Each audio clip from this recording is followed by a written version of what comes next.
The three-judge bench of the High Court has declined to recuse themselves from hearing the impeachment case filed by impeached Deputy President Rigathi Gachagua. While giving the ruling, Justices Eric Ogola, Mrima and Freda Mugambi said Gachagua has the right to appeal the decision if dissatisfied. The bench has at the same time directed parties to file their amended applications and set the case for hearing on Tuesday, October 29th. And as Ruth Wamboi reports, the Justice Ogola-led bench cited that the recusal application did not meet the required threshold of the 4 grounds of recusal by judges in a case. The case filed by impeached Deputy President Rigathi Gachagua has faced another major blow after the three-judge bench rejected an application to recuse themselves. We shall also give further directions on the way forward. Consequently, the following orders do hereby issue. 1. The applications for recusals are hereby disallowed. Rigathi's lawyers were, however, given 5 days to file amended applications. Respondents, likewise, are granted leave to file and serve amended responses, if need be, within 5 days of service in B above. While delivering the ruling Friday, the bench comprising of Justices Eric Ogola, Mrima and Freda Mugambi stayed put on the proceedings. In a brief 4 minutes ruling read by Justice Eric Ogola, the judges stated that they based their judgment on 4 grounds: the concept of recusal in line with the Constitution, impartiality as a ground for recusal, whether the application met the required threshold for bias, and whether the applications were merited. Leave to appeal is hereby granted. Typed proceedings and certified copies of this ruling to be availed to parties at cost or as the case may be. The directions herein shall be forthwith uploaded in the court tracking system. Those are the orders of this court.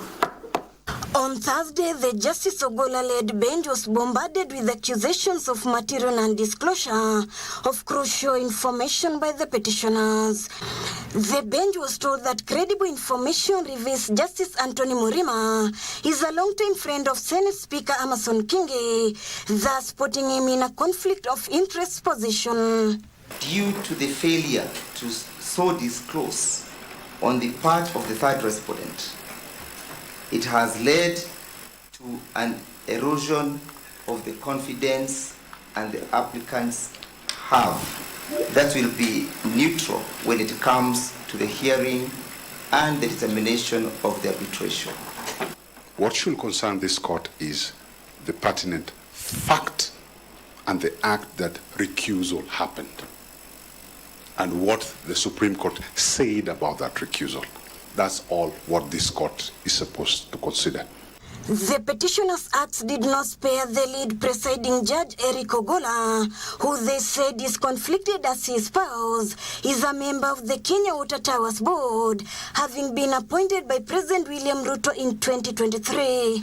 Issue number 2, that Madam Florence Oluoch was appointed to a board by His Excellency President William Ruto. What are the facts? Madam Florence Oluoch was appointed to the board by Sultan.